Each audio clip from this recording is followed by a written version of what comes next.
안녕하세요. 바이올리니스트 이수아입니다. 저는 오늘 연주 강의 내 마음을 알아주는 음악으로 여러분들과 좋은 음악 공유하고 또 즐거운 시간을 가져보고자 합니다. 우선 제 소개를 먼저 해드리면요. 저는 독주회 그리고 앙상블 연주 그리고 오케스트라와 협연 같은 연주 활동으로 지금 활동하고 있고요. 특히 작년에 우리나라 정전 70주년 기념 행사에 스위스 대사관에서 초대를 받아서 DMZ 안에서 연주하는 최초의 한국인 연주자가 되었습니다.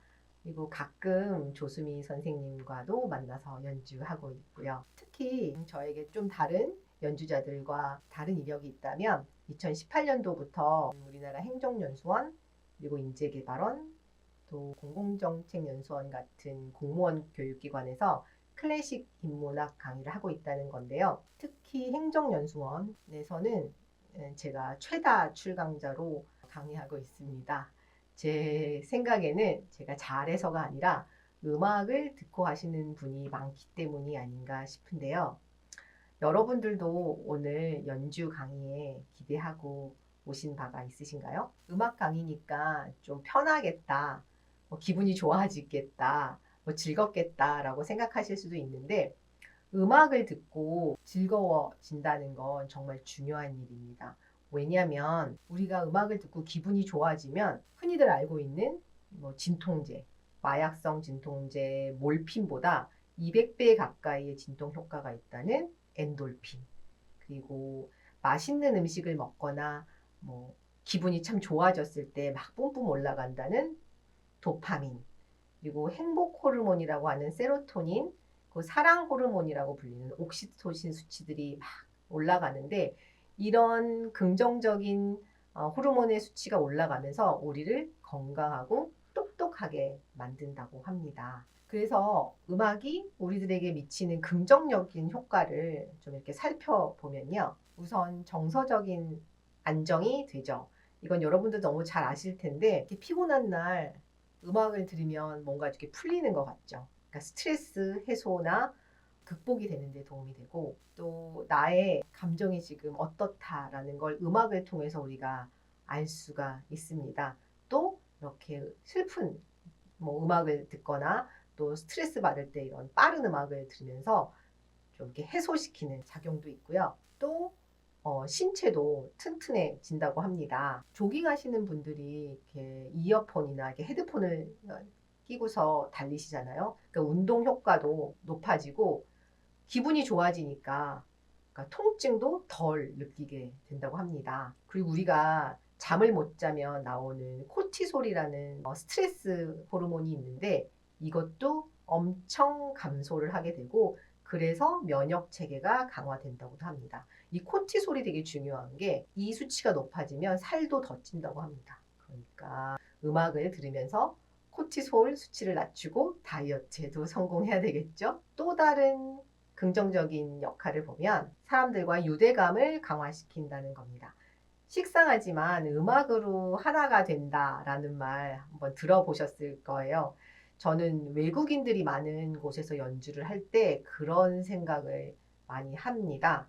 말로 통하지 않지만 음악으로 내가 지금 느끼는 걸 이 사람들이 같이 느끼고 있구나. 그래서 이 사람들이 나를 이해하고 있구나, 감동하고 있구나, 이런 생각을 많이 하는데요. 요즘 아파트라는 노래를 외국인들이랑 한국 사람들이 모여서 막 떼창을 하고 있는 걸 보면 이런 생각을 더 많이 하게 되는데, 그러니까 음악이 나라나 인종 또 문화를 초월해서 우리를 하나로 묶고 있구나, 이런 생각을 또 해보고요. 마지막에는 제가 저희 엄마에게 음악 들으라고 권유하는 굉장히 큰 이유인데요. 음악의 긍정적인 역할은 뇌 기능의 활성화입니다. 한때 모차르트 이펙트라고 모차르트 음악을 들으면 머리가 좋아지고 공부를 잘하게 한다 해서 엄청나게 엄마들이 아이들에게 들려줬던 때가 있었는데요.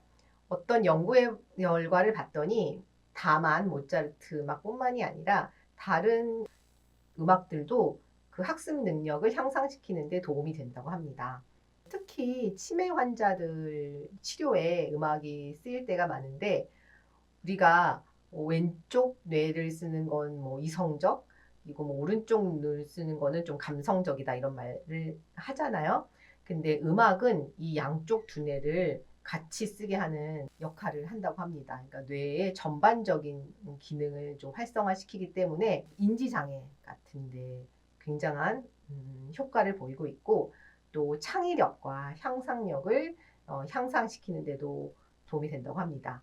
요즘 시대가 굉장히 빠르게 진행되고 있고 또 우리가 가진 지식이 빨리빨리 이렇게 바뀌는 시대입니다. 그래서 창의력이 굉장히 요구되는 시대이기 때문에 음악으로 또 여러분들의 그 혁신적인 사고가 도움이 되길 바라봅니다. 여러분들 오늘 강의로 기분 좋아지시고 건강하고 똑똑하고 또 위로 받을 준비가 되셨나요?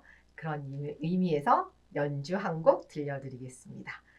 듣기만 해도 흐뭇한 미소가 지어지는 곡 엘가의 사랑의 인사입니다.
저는 해마다 해설음악회나 연주 강의 문의가 늘어나고 있는데요.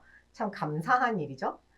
제가 강의하면서 느끼는 거는 점점 클래식 음악이나 전시 같은 문화생활에 관심이 높아지고 있다는 겁니다. 그리고 제가 올해 가장 많이 의뢰받은 주제는 힐링, 위로, 치유입니다. 그러니까 반대로 생각해보면 힘들고 상처받는 분들이 정말 많구나 라는 생각이 들어서 좀 안타깝고 또 한편으로는 음악으로 위로와 치유가 되는구나 라는 생각에 음악하는 사람으로 좀 뿌듯하기도 했는데요. 그럼 왜 음악이 위로가 되고 치유가 되느냐에 대한 질문에 김철웅이라는 칼럼 쓰시는 논객이 하신 말이 굉장히 와닿았습니다. 그분이 말씀하시길 음악이 위로가 되는 이유는 공감이라는 능력을 가지고 있기 때문이라고 합니다. 그러니까 공감, 이심전심, 역지사지. 그러니까 음악이 내 심정을 알아주고 이해해 줄 것 같다는 거죠. 우리가 슬플 때 슬픈 음악을 듣고 더 슬퍼지고 기쁨을 느낄 때 기쁜 음악을 듣고 더 좋아지는 것처럼 감정의 기폭제가 되고 또 최고제를 느끼면서 카타르시스를 느낄 수 있다는 건데요. 근데 음악이 내 심정을 알아줘서 위로받는다는 건 역으로 우리는 우리 감정을 감추고 살고 있기 때문이 아닌가라고도 생각해 볼 수 있습니다. 제가 즐겨보는 TV 프로그램 중에 금쪽 같은 내 새끼라는 게 있는데 여러분들 잘 아시죠? 문제가 있는 아이를 그 정신과 의사인 오은영 박사님이 이렇게 멘토해 주시는 내용인데 거기서 한번 오은영 박사님이 이런 말씀을 하셔서 제가 마음에 와닿습니다. 어머니, 이 아이의 가장 큰 어려움은 자신의 감정을 표현하지 못하는 것이에요 라고 하셨는데 저는 이 순간에 이게 음악 그리고 다른 예술이 우리에게 필요한 순간이 아닌가 라고 딱 떠올랐습니다. 자신의 감정을 알고 표현하는 것 자체가 굉장히 건강한 거라고 합니다. 근데 저는 누군가 저한테 잘 지내? 라고 물었을 때 힘들어도 잘 지내? 라고 얘기할 때 많아요. 내가 힘들어? 라고 솔직하게 대답하는 것조차 이 상대방한테 굉장히 신뢰가 되는 게 아닌가 생각이 들 때가 되게 많거든요. 아마 여러분들도 그렇게 느끼실 거예요. 그래서 우리는 정말 많은 순간에 우리 감정들을 삭히면서 또 이렇게 꾹꾹 눌러 담으면서 살지 않나. 그래서 더 스트레스도 많이 받고 더 힘들지 않나.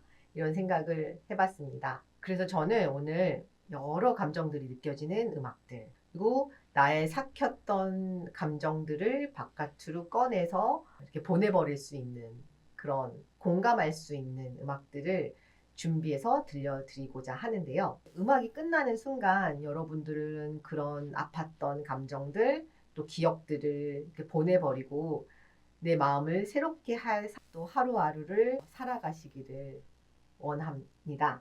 이게 제 강의의 목적이기도 하고요. 그래서 저는 오늘 희노애락, 그러니까 기쁨과 분노와 사랑과 즐거움을 표현한 작품들을 가지고 왔는데요.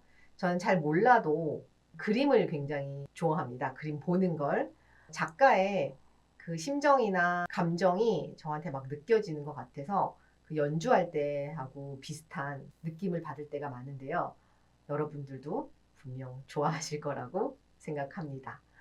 우선 기쁨을 표현한 작품들을 가지고 왔습니다. 여러분들은 뭘 하시면 기쁘고 행복하신가요? 많은 예술품들의 주제는 사랑을로 하고 있습니다. 그러니까 사랑을 주제로 한 작품들이 정말 가장 많은 것 같아요. 우리가 사랑이라고 떠올려 보면 가장 먼저 인간의 사랑을 생각할 수 있는데요. 제가 아까 들려드린 엘가의 사랑의 인사가 있었죠. 대표적으로 듣기만 해도 굉장히 설레고 낭만적인 곡인데요. 이 곡은 엘가가 자신의 부인 앨리스에게 선물한 곡입니다. 앨리스는 엘가보다 9살 정도가 많고 귀족 집안의 아주 똑똑한 여성이었어요. 그 엘가는 사실 젊어서는 그렇게 두각을 나타내지 못했던 그냥 평범한 그리고 아주 그냥 정말 평범한 집안의 사람이었어요. 그래서 앨리스 집안에서 굉장히 반대했다고 합니다. 그렇지만 그 엄청난 반대를 무릅쓰고 결혼을 했는데요. 첫 딸을 낳고 나서도 친정집에 가지도 못할 정도로 굉장히 이렇게 사이가 안 좋아졌다고 해요. 이 앨리스는 자기 친정집과. 그래도 엘가를 평생 가장 후원해준 사람이고 엘가가 그러니까 영국을 대표하는 작곡가가 될 수 있게 정말 끝까지 후원하고 지지해줬던 사람입니다. 이 음악을 들어보시면 분명 중간에 약간 긴장감도 있지만 설레는 처음부터 아주 편안한 마지막까지를 여러분들 느끼실 수 있습니다. 그리고 제가 좋아하는 화가를 한번 소개시켜 드리려고 해요. 여러분들 샤갈의 눈 내리는 마을의 샤갈을 알고 계시죠? 샤갈은 사랑의 화가로도 불린다고 합니다. 이 부인인 벨라와 결혼한 후의 작품은 행복으로 정말 너무 가득했다고 하는데 우리가 어렸을 때 나 너무 기분 좋아 뭐 날아갈 것 같아 이러잖아요. 근데 정말 샤갈도 똑같이 느꼈던 것 같습니다. 그래서 기쁘고 그 행복했던 감정들을 이렇게 둥둥 떠다니는 그림으로 표현했는데 사실 샤갈은 굉장히 힘든 삶을 살고 있었어요.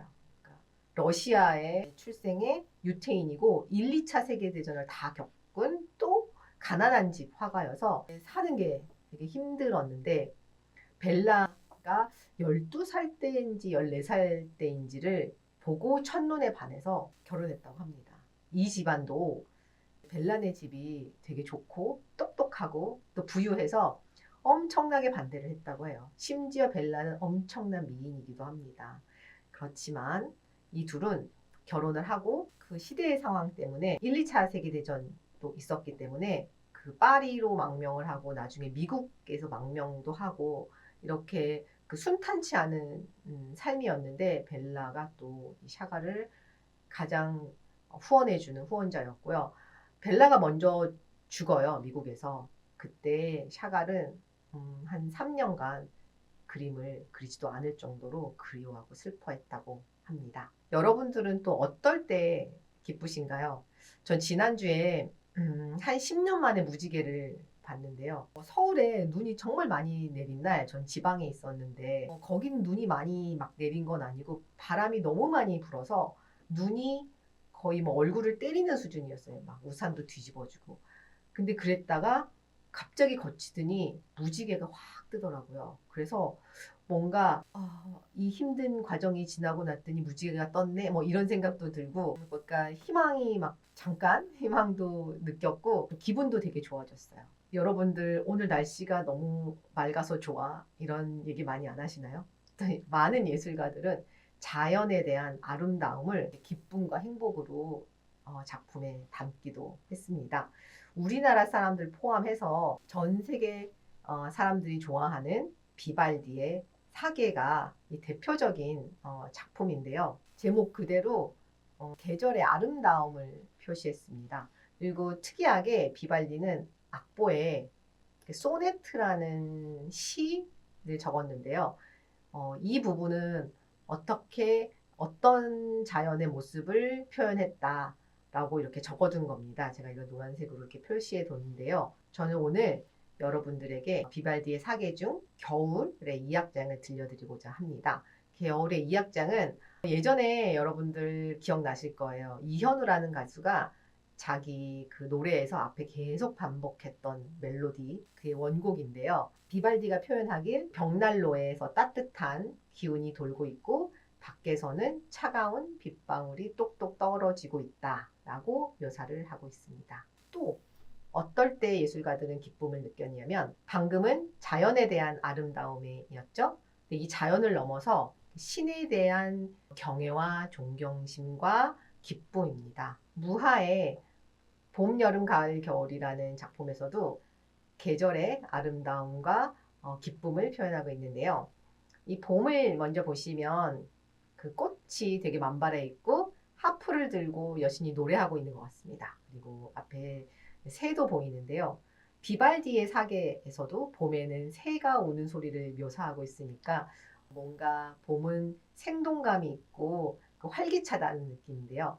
또 여름은 빨간 꽃을 쓰고 있죠. 이 빨간 꽃이 뜨거운 태양을 또 묘사한 거라고 합니다. 그리고 발은 물 위에 이렇게 대고 있는데 시원한 여름을 즐기고 있는 여신인 것 같고요. 가을은 좀 재밌습니다. 수확의 계절이라고 하죠. 앞에 포도도 보이고요. 이 여신의 팔뚝이 굉장히 두꺼운데 이게 노동을 했기 때문이라고 설명을 하시더라고요. 또 겨울은 여신이 손에 새를 안고 호호 불고 있습니다. 뭔가 그 연민과 사랑과 보호의 의미를 두고 있는 거죠. 또 다른 기쁨이 뭐가 있을까? 예술가들은 또 어떤 기쁨과 행복을 작품에 드러냈을까? 이렇게 보면 이제 자연을 넘어 신에 대한 경애와 존경과 감사와 기쁨입니다. 여러분도 어렸을 때 음악의 아버지 바하 배우셨죠? 바하는 지금의 BTS를 만들었다고 해도 과언이 아닙니다. 왜냐면 이 사람이 지금의 음악의 기초를 정말 잘 정비해 주신 분인데요. 이렇게 대단하신 분인데도 뭐라 그럴까? 잘 알려진 대중적인 곡이 없습니다. 예를 들어 베토벤은 엘리제를 위하여가 있고 모차르트는 반짝반짝 작은 별이 있는데 바하는 대중적으로 알려진 곡이 없는 게 이 사람은 아주 신실한 기독교 신자, 루터파 신자였기 때문입니다. 그래서 이 사람의 곡은 거의 다 종교극 그리고 신을 찬양하는 그런 의미를 담고 있기 때문입니다. 여러분들 커피 광고 칸타타라고 아시죠? 거기에 칸타타라는 건 음악의 한 형식인데요. 그 중에 종교 칸타타가 바하가 평생을 가장 많이 작곡한 극이라고 보시면 됩니다. 그래서 오늘 여러분들께 들려드릴 음악은 기쁨을 담은 음악으로 바하의 지선상의 아리아와 비발디 사계의 겨울을 준비했습니다.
다음은 분노의 감정이 담긴 작품들을 보겠습니다.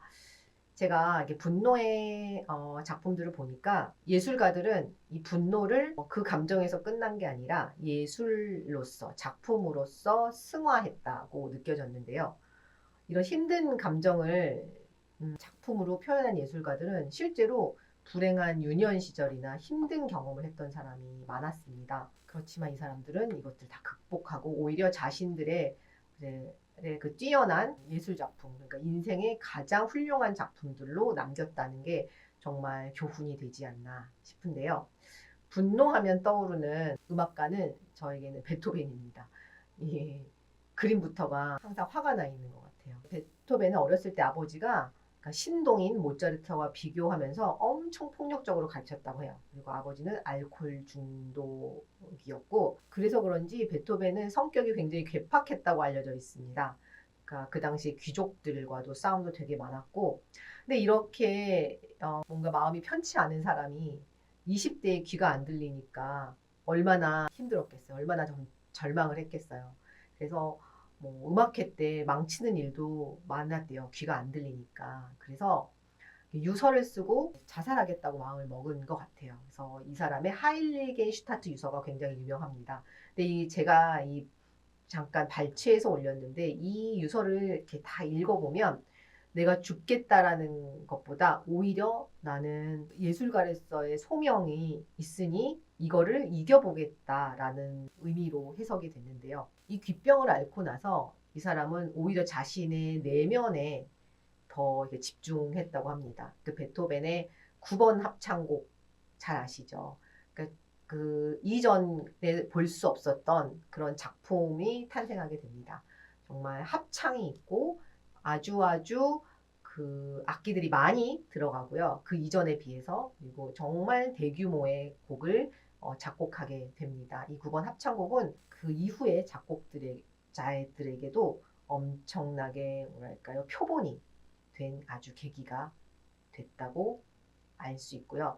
베토벤의 말년의 작품들이 이렇게 걸작인 걸 보면 이 사람은 그 귓병을 그 귓병으로 절망으로 느끼지 않고 극복했던 그런 사례가 아닌가 보여지는데요. 분노를 또 표출한 그림을 하나 가져왔습니다. 초상화인데요. 귀를 잘랐다는 건 정말 굉장히 유명한 사건이죠.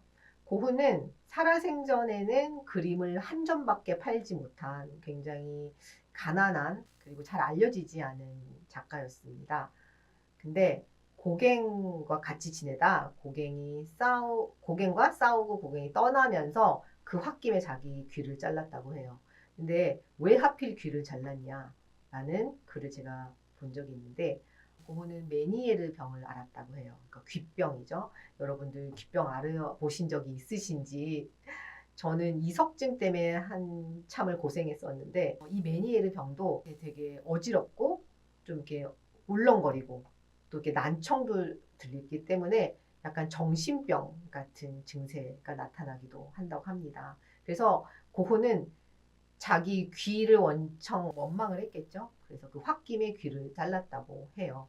근데 되게 아이러니한 건 이 사람의 그 유명한 작품 중에 그 중에 가장 유명한 작품 별이 빛나는 밤에 이 뱅글뱅글 돌아가는 것 같은 이 기법이라고 할까요? 이게 이 사람의 귓병, 이 세상이 빙글거리는 것 같은 그 증상 때문에 이런 그림을 그린 게 아닌가라고 평가하는 글을 본 적이 있었는데 이 사람이야말로 그 자신의 가장 힘들었던 것을 그러니까 무엇과도 비교할 수 없는 이런 훌륭한 작품으로 발표했다는 게 정말 경이롭고 존경할 만한 일이 아닌가 또 생각해 봤습니다. 또 니키드 생팔이라는 작가의 작품을 보여드릴 텐데요.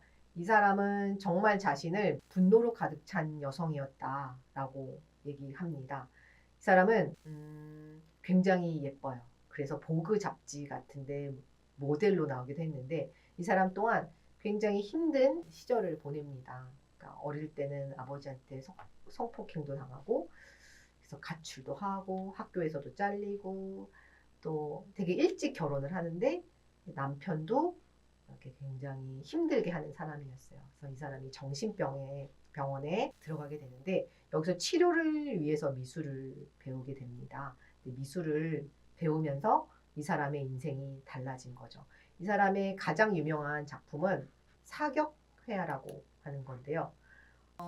이 사람 모양이죠. 여기에 물감이 들어있는 풍선을 막 매달아 놓고 총으로 쏘는 겁니다. 그랬더니 이게 피를 흘리는 모습처럼 나오는 거예요. 이 사람은 우선은 남자 그리고 사회에 대한 분노를 이렇게 표출하는 겁니다. 근데 되게 재밌는 건 이 사람이 이런 사격해야 해서 과격한 작품을 한 다음에는 이후의 작품들은 너무나 행복이 가득한 거였습니다.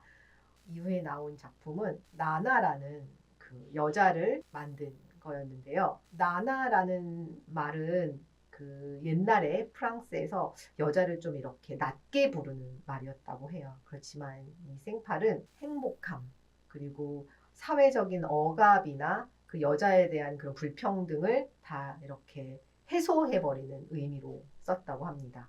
그래서 세상의 모든 여성들은 행복하고 즐겁게 살 권리가 있다라는 의미로 나나를 만들었다고 해요. 여기에서 더 나아가서 공원을 만든대요. 이 생팔의 소원이었다고 해요. 이렇게 굉장히 뭔가 알록달록하고 좀 재밌죠? 이런 자신의 작품을 이렇게 만들어 놓은 공원을 만들어서 사람들에게 희망을 전달해 줬다고 합니다. 다음은 여러분들 정말 잘 아시는 피카소의 작품을 보여드리겠습니다. 피카소는 스페인 사람이고 스페인 내전에 많은 사람이 죽은 사건이 있었는데 그때 굉장히 분노했다고 해요. 그 딱 시점에 한국에서는 6.25 전쟁이 발발을 했고 미군이 한국 전쟁에 개입했다는 거에도 또 화가 났다고 합니다. 왜냐하면 프랑스에 살고 있던 피카소는 프랑스 공산당 당원이기도 했거든요. 그래서 이 미군에게도 화가 나서 이 그림을 그렸다고 해요. 그래서 이 총을 쏘고 있는 사람이 어쩌면 미군일 것이다 라고 알려져 있습니다. 그래서 우리나라에서 한동안 피카소의 그림이 이렇게 전시되지 못했던 시절이 있었습니다. 분노를 표출한 마지막 작품으로는 쇼스타코비치의 재즈 왈츠 2번을 준비했습니다.